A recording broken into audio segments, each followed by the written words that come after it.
Hey friends, everybody talks about it. Not very many people know how to do it. Today I'm going to be giving some tips on how to, you're going to have to watch the video to find out how to what, but if you watch it, it's going to mean more money in your pocket.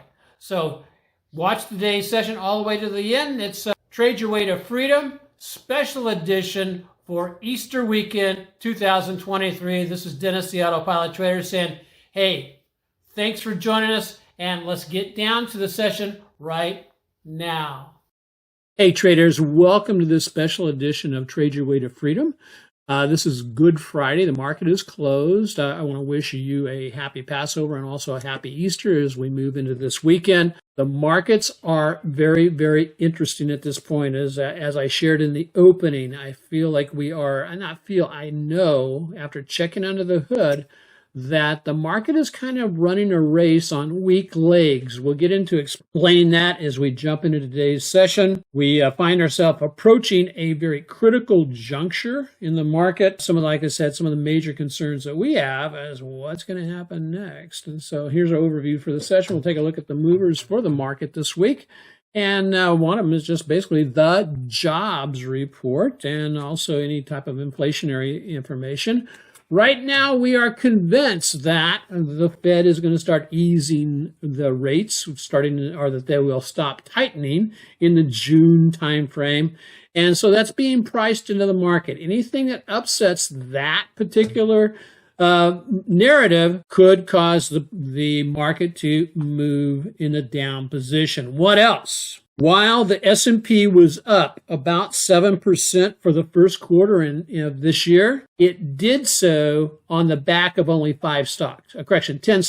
10 stocks, Apple, Microsoft, NVIDIA, Google, Amazon, Salesforce, AMD, ABGL. They attributed for 50% of the 7% gain in the S&P. The other part of the S&P, those that are not in those top 10, were not doing quite as well. Matter of fact, a lot of them were underneath their 50-day moving average, which, as we know, is not a good sign for particular stocks. And so we'll get into our trading tips and also an index review. And I've got a great stock, even though I have a great stock to share with you, and we'll do a really good analysis on that. Let's go ahead and get started with. I want to start with the trading tip that we're going to have for today, and that is basically, how do you catch the big winners? You've got to be in the game to catch them. That's the essence of the tip. We always hear about let your winners run. Here's some ways of letting that happen. I sat in on a conference, all-day conference with Mike Lamoth as he was celebrating the launch of his book, the sale of his new book. And I'll put a link in the description how you can connect to that and get that book. Again, a hearty well done to Mike. But during those sessions, I listened to a lot of other really great traders and about what they did to let their winners run. And the conclusion came down to is, while there's many ways you can do that, one of the easiest we'll cover right now. And what do those steps include? Well, one, have an exit plan for your trade. And so what do I mean by have an exit plan? Well, of course, you want to plan your stop loss out, and I use no more than 5% for my stops, and or less than that if I have a good technical lower level of support to plan my stops. I want to define the number of shares I'm going to sell at the individual profit targets. I take profits and that's basically establishing you sell 30%, 50% at your second profit target, and let 20% of the shares just go to break even. In other words, you sell it, basically you get out of it if it falls back down to what you bought it for, but that'll keep you in the game longer. Therein lies the secret. Or you can split it 50-50 or 40-60, whatever, but you decide for your trading. But remember, as you take off shares at these levels, you're actually reducing the risk in the trade.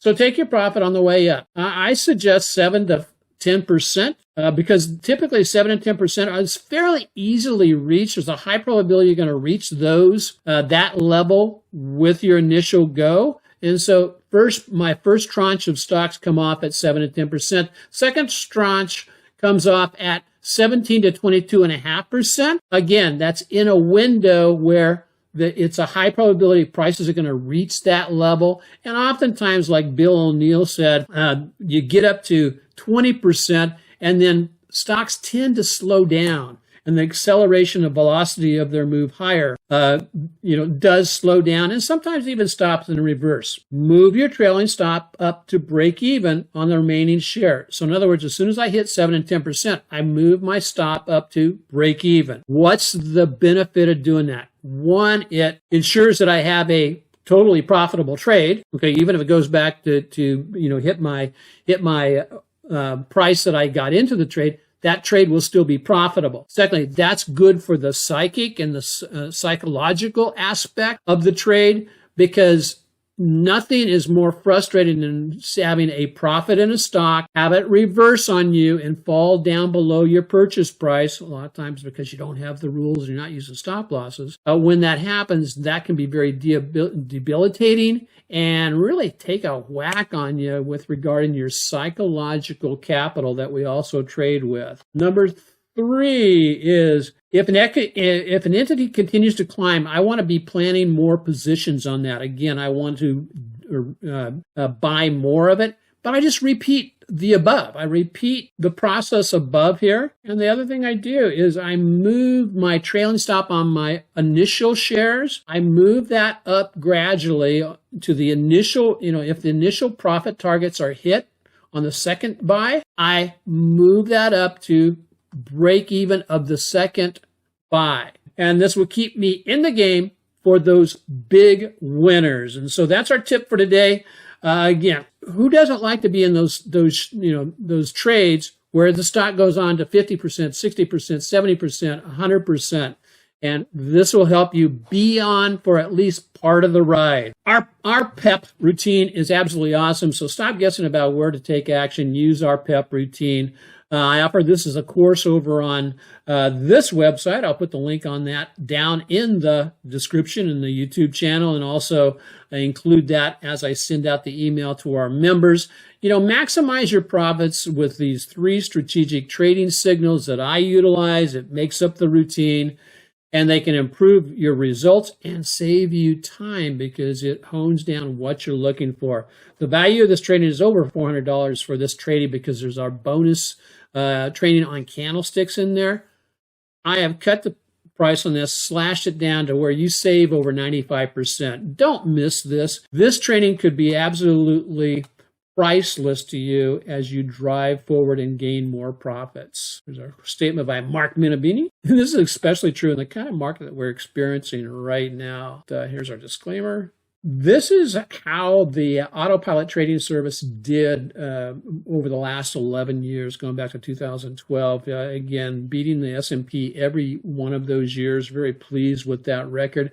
My objective is to get about, my goal is to earn 40% per year. What we've wound up earning is about 37%. Here's where we're doing first part of April. As you see, we started to bend back up. There's where we stood last week. This week has been kind of a shakeout kind of week, and we dropped a little bit of our profits off.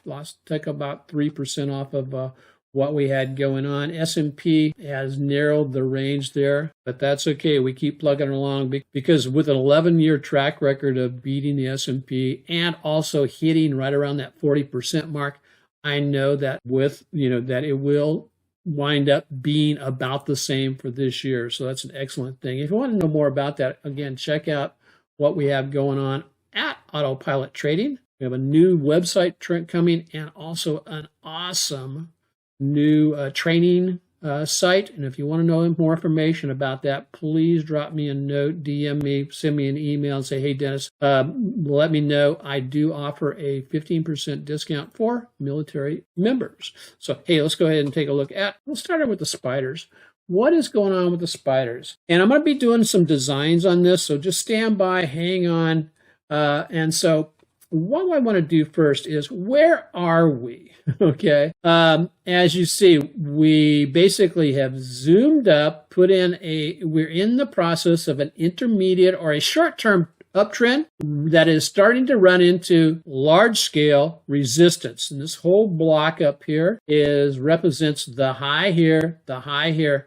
That's a zone of resistance. Will prices on the S&P push through that, or will they stall out? There's a couple of things that of interest with this is throw on a Fibonacci from the high back here in beginning of 2022, went down to the low, and look where prices are. Prices are approaching that 50% retracement level, and the last time it did that, it rejected it and fell. Now, it may push its way all the way up through that, and that's where we want to draw in a secondary Fibonacci, and you can draw that from this high here to this high here, and the 50% from the larger Fibonacci and the 718 comes out to about the same level as that, and then here's the upside part of that. So we're right at a strong level of resistance where prices could reverse off of that. What could reverse the index or the S&P?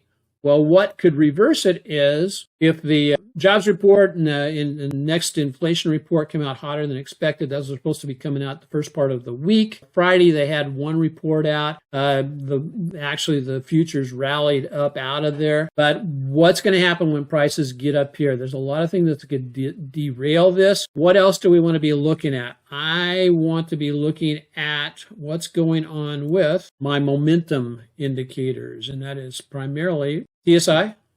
As you can see, TSI is approaching the upper zone. Actually crossed down to the downside, but Friday's or Thursday's session pulled it back up. What are we working on the daily? Bearish engulfing, and on a weekly, a bearish harami.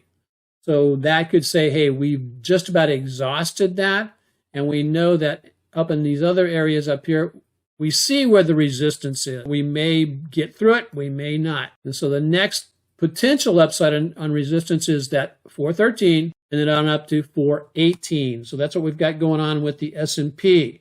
What about the Nasdaq? Nasdaq are looking a lot more healthy than the S&P. However, it too is racing up towards a resistance zone where prices reversed previously. What do we have on the weekly chart? Very important. We have a bearish harami on the weekly chart. So if we take out this past week's high, that negates that bearish signal. What about doing the Fibonacci's on this particular one from high-low? Well, as you can see, high-low, a 50% retracement takes us up right into the midsection into that resistance zone. And we are right sitting on top of the 38% or the 618 retracement at this point, 38%, excuse me. And if we do bounce through this, well, look what's up here. We have another resistance zone up here, up at the 349 level. So that's what we could have in store. TSI, cross down to the downside. Russell is our weakest link, if you will. We see that it is the small caps are not, basically doing well. Now, this may be a reversal signal, because what we could have going on here is we hit our lower low, came up, coming back down to retest. This could turn out to be a higher low if we break back up and take out these highs right there. That would make this a higher low. And however, what's it heading towards? Right there, the 200-day moving average and the downtrend line. That's the shorter term downtrend line.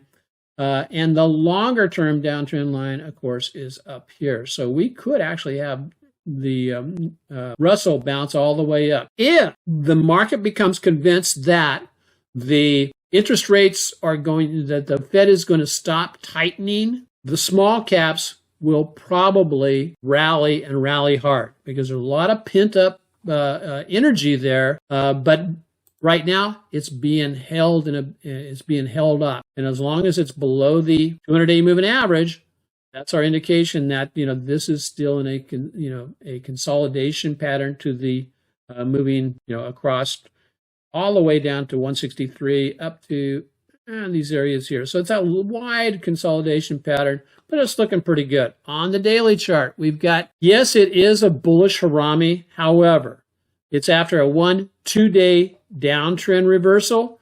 So I'm not, and this is a bearish reversal here. This is a dark cloud after reversing a strong uptrend. So this dark cloud going up to about 180, that is our target. If we get up to 180 and it blows through that, then takes out the 200-day moving average, we're probably going to head on back up here to 191. However, we have a bearish reversal signal in place on the Russell. So what about the stock we want to be taking a look at? The stock for this week is one that we have been looking at and watching for quite some time. That's ANET.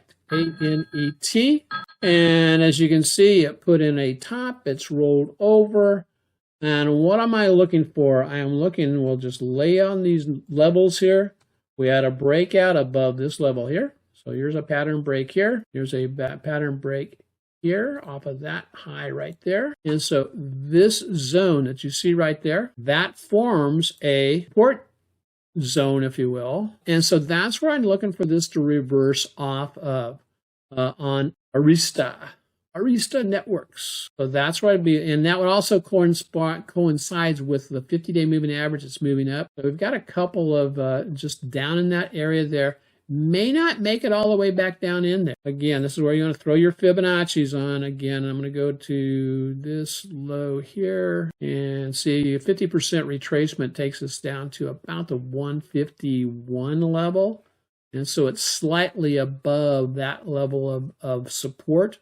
But that level of support, the bottom level of it, coincides with about the 38% retracement. One thing I want to share with you really quick is how do I know that, how do I evaluate, and this is what I love about the IBD, and again, I get nothing from IBD for showing this, but I use it as one of my tools to analyze stocks every weekend. And I want to show you what a good stock looks like. So my composite rating, 99%. I want my composite ratings to be 95 or better. EPS rating, 98%. I wanted that to be 95% or better. Relative strength, I want it to be in the green. I think it's like 85 or better. It puts it in the green. SMR rating, A. And then accumulation distribution. That tells you how much is being, how it's being bought up. And again, that looks that looks excellent for this one. Go back to the composite rating and see Arista Network is number 1 on the list. So let's go drop down a little bit. Industry group, 72. So it's in the upper half. We like to see it in the upper 1/4 or better, but it's got EPS rating looking good, 24. And so this is where we want the 3-year growth rate to be higher than that.